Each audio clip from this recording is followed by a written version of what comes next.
Bueno cracks, el versus que muchos me han estado pidiendo debido a que subo mucho contenido de ambos juegos. Kratos contra Dante, y les digo desde ya que no se apresuren a sacar conclusiones precipitadas porque este señor de aquí no tiene absolutamente nada que envidiarle al asesino de dioses. Aclaro que solo tomaré en cuenta el Kratos de la saga griega, ya que Dante's Inferno salió a la par que God of War 3 y lamentablemente no hubo secuela.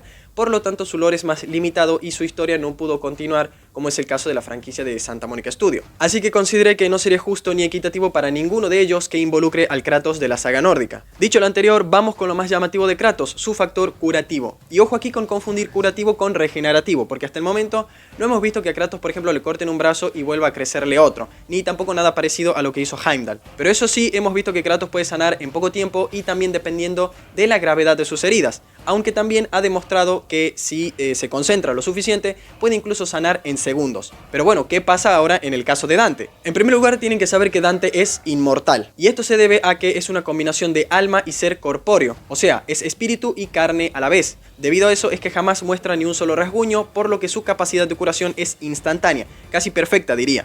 De hecho, la magia más poderosa de Dante, que se llama Martirio Divino, consiste en que se incruste el crucifijo en su pecho y no le pasa absolutamente nada, lo cual prueba que puede autoinfligirse daño y aún así continuar como si nada. Eso es algo que Kratos no puede hacer, de momento no lo hemos visto ni en gameplay ni en cinemáticas. Y a ver, lo de la hoja del Olimpo ya expliqué que Kratos simplemente no puede morir por mano propia y no se debe tampoco a ninguna maldición, sino que los escritores así lo determinaron y ya está, sencillamente no puede suicidarse, es un aspecto intrínseco del personaje. Este tema se aborda mejor en un pasaje de la novela del juego de 2018 donde se detalla todo bien esto. Pero no quiero desviarme, el punto aquí es que Kratos siente dolor, todo lo que le hagan o se haga a sí mismo le afecta. En cambio a Dante no le duele nada ni siente nada, es como si sus receptores de dolor no existiesen. Y comprendo si muchos no tenían en cuenta este aspecto del personaje, ya que no es muy conocido debido a que nunca se exploró a fondo ni tampoco nadie lo abordó de esta manera como les estoy contando. También es importante tener en cuenta que las almas que Dante absuelve no ascienden directamente al paraíso, aunque da la sensación de que sí lo hacen. Pero en realidad lo que sucede es que Dante las contiene dentro de sí mismo y eso es lo que le proporciona mayor fortaleza, lo cual significa que mientras más almas absuelve, más poderoso se volverá. Y así de hecho es como derrotó a Lucifer, liberando todo ese poder de una sola vez para encerrarlo. Y la misma regla aplica con los siervos del infierno, si Dante los absuelve, puede aprovecharse de sus propias esencias. En conclusión, el personaje puede aumentar su fuerza indefinidamente si así lo quisiera, es como comer, digamos, sin llenarse. Eso sí, lo que no está claro, y aquí voy a permitirme divagar un poco a título personal, es si la cantidad de fuerza que recibe Dante depende de lo poderosas que sean sus víctimas o qué tan importantes hayan sido en vida los condenados. Por darles un ejemplo, Julio César no tuvo la misma influencia en el mundo que Atila o Carlomagno o Napoleón. Y ahora volviendo un poquito a Kratos, algo característico de él es que puede acostumbrarse rápidamente a manejar e incluso dominar cualquier estilo de lucha con armas. Se lo he visto empuñar incontables artilugios y aditamentos con bastante facilidad y mucha destreza.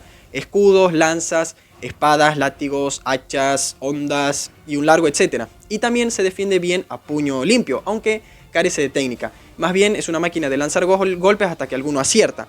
Y eso justamente es una desventaja por lo que dije recién, que se acostumbró tantísimo a pelear con armas que se le olvidó pulir lo demás. Evidentemente Dante siempre fue un gran guerrero muy experimentado con la espada debido a su trayectoria en las cruzadas.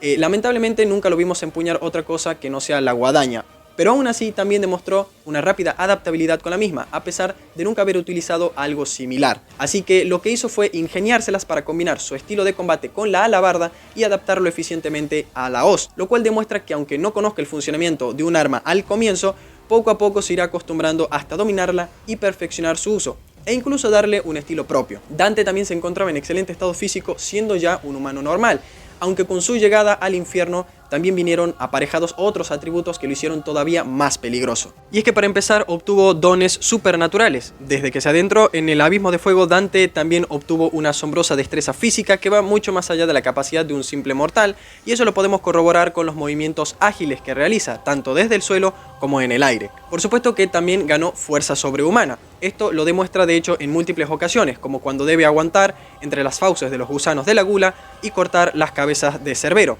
al devolver también las espadas gigantes que lanza Francesco, e incluso cuando arrastra al enorme rey Minos sujetándolo por la lengua. Sin embargo, hay un momento específico que nos demuestra más o menos su nivel, y es cuando arroja la cabeza de Caronte por un acantilado. No tengo idea de cuánto debió pesarle, pero Dante igualmente la empujó al vacío realizando el mínimo esfuerzo.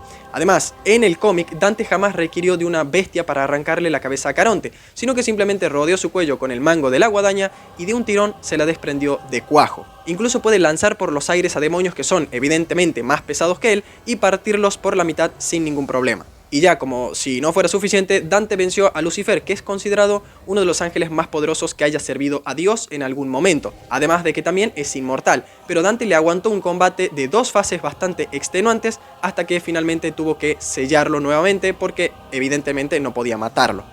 Y al igual que Kratos, Dante posee una resiliencia admirable, ya que pudo sobrevivir a una cantidad increíble de castigo físico, mental, moral y espiritual constantes, y eso no es para menos, ya que nunca se dio por vencido, aunque la situación pareciera completamente perdida.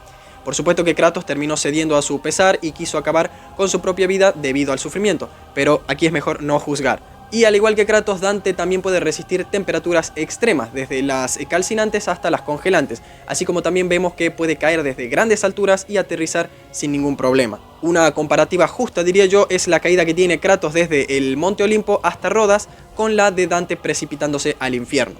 Y muchos no lo consideran, pero Dante posee una velocidad y reflejos también sobrehumanos, dado que pudo seguirle el ritmo al propio Lucifer, que podía teletransportarse y atacar al instante, similar a los patrones de ataque de Zeus, lo cual prueba la excelente capacidad de reacción que tienen ambos protagonistas. Y ya para terminar, desde que cayó al infierno, a Dante nunca se lo ha visto descansar o fatigarse, excepto quizás cuando se detiene a escuchar los consejos de Virgilio y obtener alguna que otra información, pero eso igualmente es opcional. De hecho, si prestamos atención, veremos que Dante jamás ha estado mal cuerpo o desgastado por una batalla, ni tampoco por el paso del tiempo, o por haber recibido ataques, y eso que iba pasando de un círculo a otro y a otro, sin parar.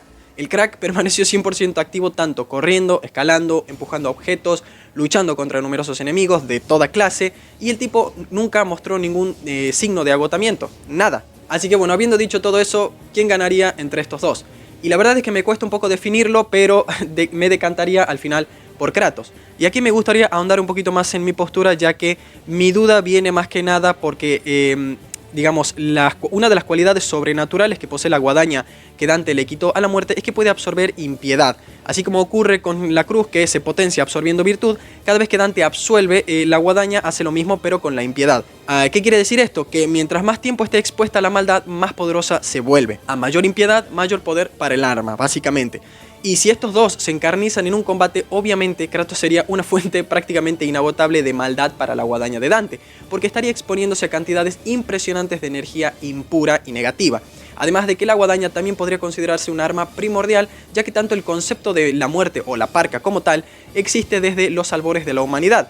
Y esa misma característica podría explicar cómo es que puede estirarse infinitamente.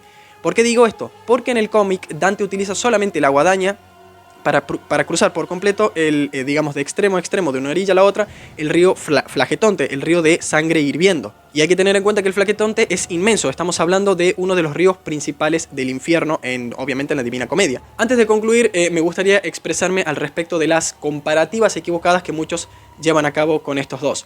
Personalmente digo que Dante ha sido subestimado y menospreciado durante demasiado tiempo y de forma muy injusta, y ya que la gente piensa que porque este tipo mató a dioses, esa es una hazaña inalcanzable para cualquier otro protagonista de cualquier videojuego. Pero considero que luego de haber visto todo lo anterior, creo que Dante tiene muchísimo potencial y de verdad para mí es una pena que no hayamos podido ver hasta dónde sería capaz de llegar si obtenía acceso a poderes celestiales, ya sea en el purgatorio o el paraíso. Hoy en día la historia de estos dos ya sería otra, creo yo.